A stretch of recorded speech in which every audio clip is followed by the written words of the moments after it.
Hey everybody, welcome to RPM, Rock and Pop Mandolin, your destination for learning classic rock songs and pop songs on this great little instrument. My name is Mike DeJong, and today we are looking at, well, another one-hit wonder. It seems to be a common theme here on this channel, a lot of one-hit wonders, a lot of great one-hit songs from one-hit bands, I guess, including this one. It's called Closing Time, from a band out of the States called Semisonic.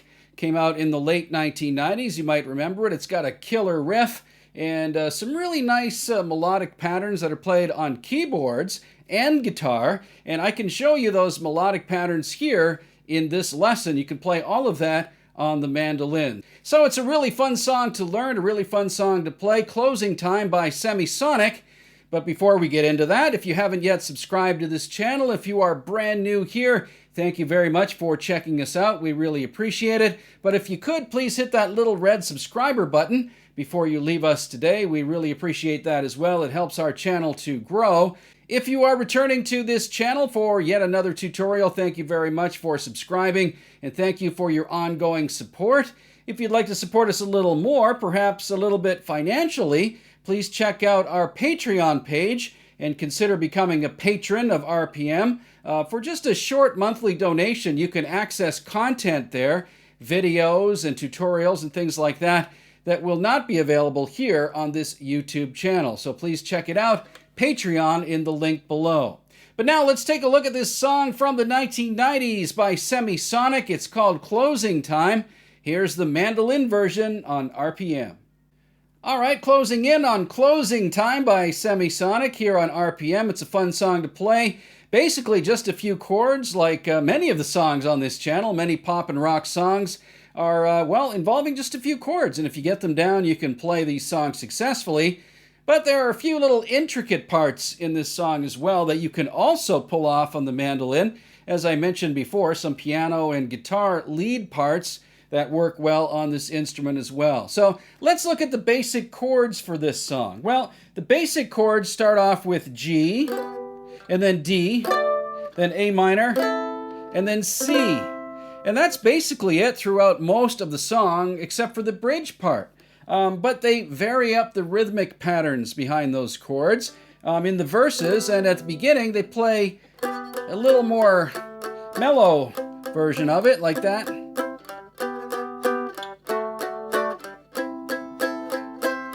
So basically just a stroke, downstroke pattern like this. 1, 2, 3, 4, 1, 2, 3, 4, like that. And I'm playing these chords this way for this song. So I'm doing this G voicing here, which may be a little bit unusual for you. Most of the G voicings that you'll probably come across will be like this one for rock and pop songs. For this song, I recommend a closed G voicing like this.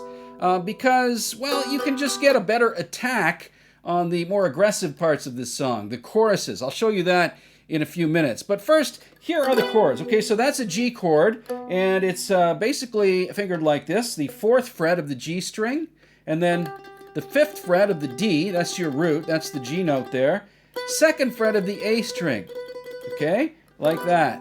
Those 3 strings are all you need, and you want to try to mute the high E string if you can. So that's your G. So G, and then to a D chord. Again, I'm using a closed voicing here on the D, 3 strings. All right, from the 2nd fret of the G string, the 4th fret of the D string, and the 5th fret of the A, which is the D note in this chord, the root.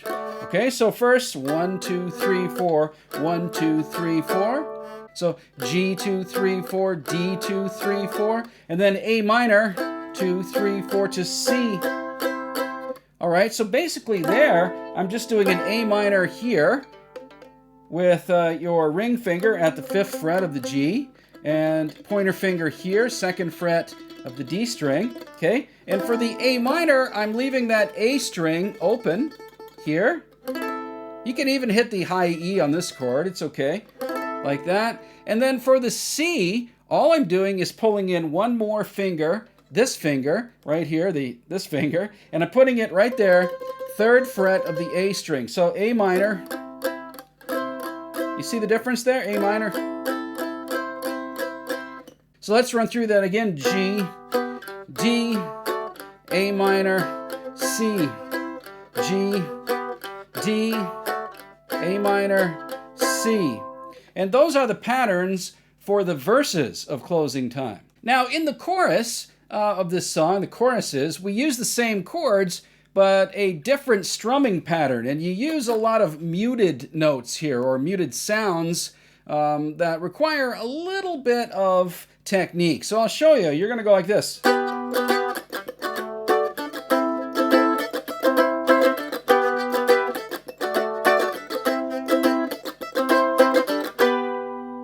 All right, so there's a lot of ghost notes happening there, a lot of muted notes. And you know, I think this chord progression sounds a lot like Nirvana's Smells Like Teen Spirit. It's the same sort of you know, it's different notes, different chords, but a very similar rhythmic pattern. So I wonder if the writer of this song, Dan Wilson, I wonder if he actually listened a lot to that or was influenced by the Nirvana song Smells Like Teen Spirit. I certainly think so, because it's basically the same rhythm pattern here.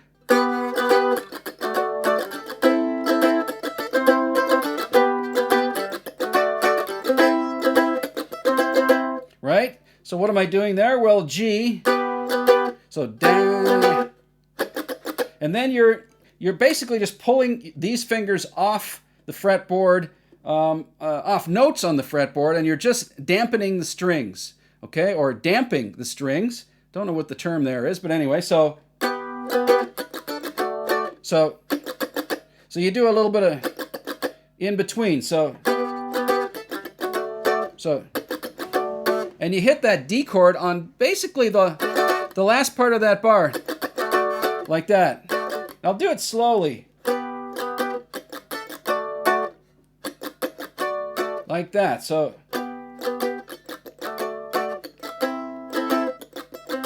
and the same rhythmic pattern from the A minor to the C chord again. So like that. So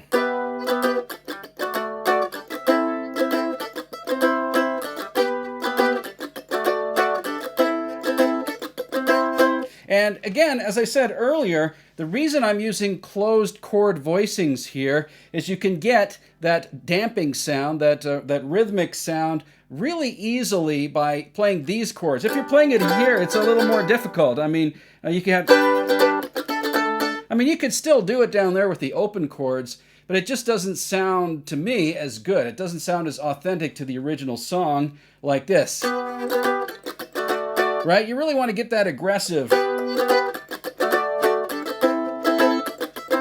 Like that. You really want to be aggressive with this part of the song. So get those damp notes, those muted notes down, and you will really be close to the original version of this song by Semisonic. Okay, and the only other part of this song that involves chords is the bridge part of the song, which is kind of a slow breakdown later in the song, about 3/4 of the way through. What are the chords there? Well, you got B flat, and then you got A flat, and then you got E flat, and then you got C minor. Really unusual chord progression that takes you away completely from the main key of the song, which is G, moving you into the key of B flat. So here you are, B flat.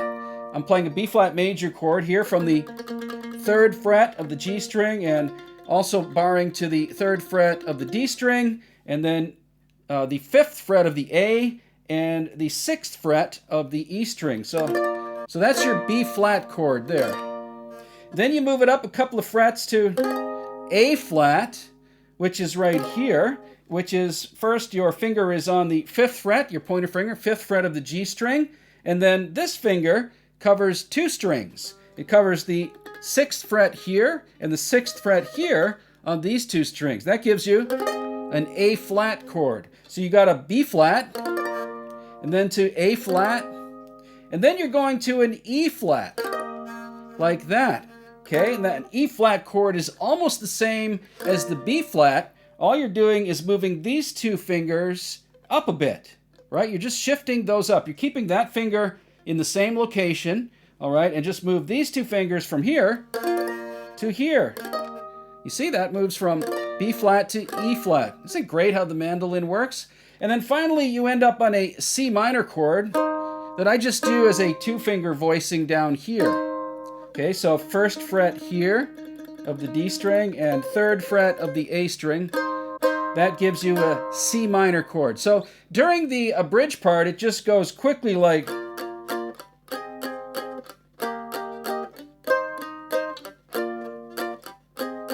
that. So just a couple of strums on each chord. 1, 2, 3, 2, 2, 3, 3, 2, 3, 4, 2, 3. And those are the chords for the bridge.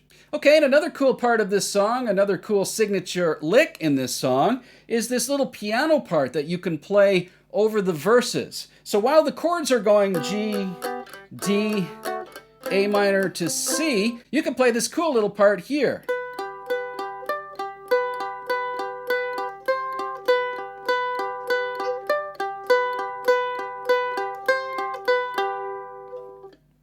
Okay, so what are those notes? Well, those notes come mainly out of a G arpeggio or a G chord. So you start off with that G note here, right? Which is the 5th fret of the D string. And then you want to hit the B note here, 2nd fret of the A string. So the first time you just do it twice, those 2 notes.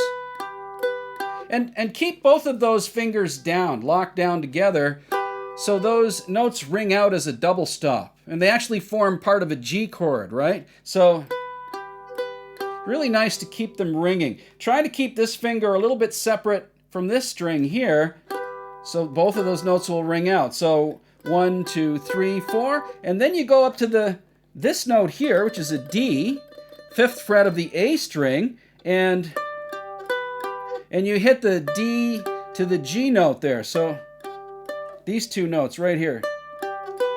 So, okay, the next move is to go up to the D note here, which is the 5th fret of the A string, and you want to do this little pattern. So it's D to G, so 5th to 5th, and then 2nd to 5th. So again, the first part of that little signature riff. Right, and then again you do this, and then you move to a C chord.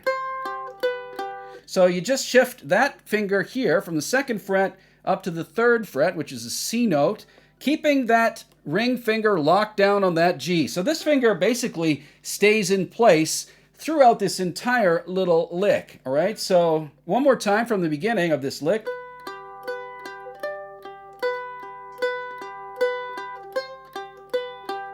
Really cool, and faster.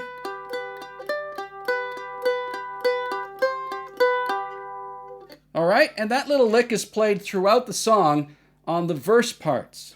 Okay, let's take a look at the cool little lead line in this song that happens over the B flat chords in the bridge. It goes like this. It goes...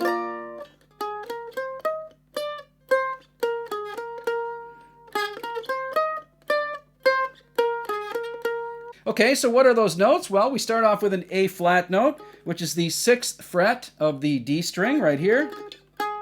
And then you go to the 8th fret, which is your B flat note. And then you jump over to this string, 3rd fret of the A string. Then you jump all the way to the 6th fret of the A string and come down. Right? 6, 5, 3. So let's do that again from the B flat chord. You got that? One more time. B flat chord. So that's pretty easy. And then there's just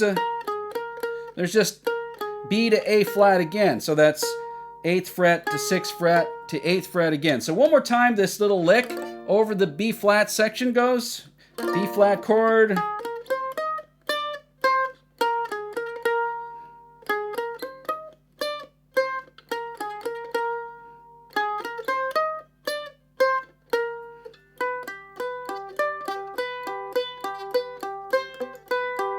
Okay, and that B flat pattern goes 3 times during the bridge before they end up going back to that signature lick in G on the 4th time. So 3 times through this.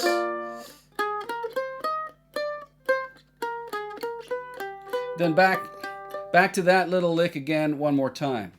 And the last part you might want to consider playing in this song is a little octave guitar part, a lead guitar part, that actually works well on the mandolin, even though it's pretty difficult to do octaves here with that particular part. I think because of the strings here tuned in unison, it actually works pretty good. So you can do... right? You can do those little licks over top of...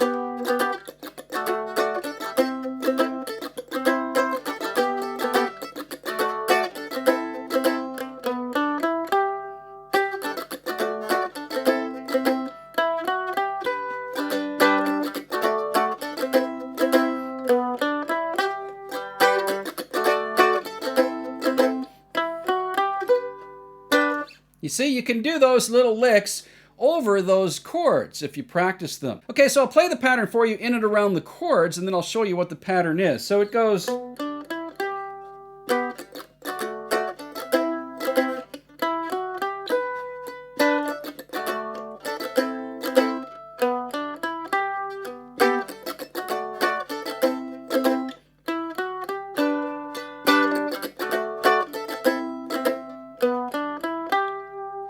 Okay, so what are those notes? Well, it's just a B here, 4th fret of the G string, and then open D, E, and G. So 2nd and 5th. So, and then you want to catch that G chord. You can put this finger down and catch that G chord like that on the last part of the lick. And then go into the D, and then A minor, and then... Now, what I do there is I just do... So over that A minor chord, your finger is already down here at the 2nd fret of the D string. So just go 2nd, 4th, 5th, and then catch the 2nd fret up here of the A string and quickly form a G chord there, because it goes back to G at that point. So...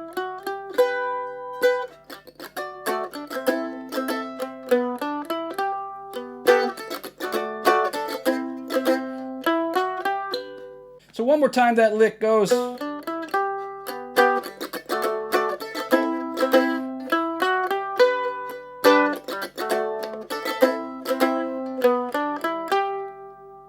And there you have it, the last little lead guitar part for this song. And that is Closing Time by Semisonic, a really fun song to play, a lot of cool little parts and signature licks. I hope you can get all of them and play them on the mandolin. Thanks very much for tuning in to RPM, and to everyone who has subscribed already, we really thank you. If you haven't subscribed, please hit that little red button down there in the lower right corner. Also, perhaps consider becoming a patron of RPM by supporting us a little bit financially over on our Patreon page. The link is down below. My name is Mike DeJong. Thanks very much for tuning in to RPM.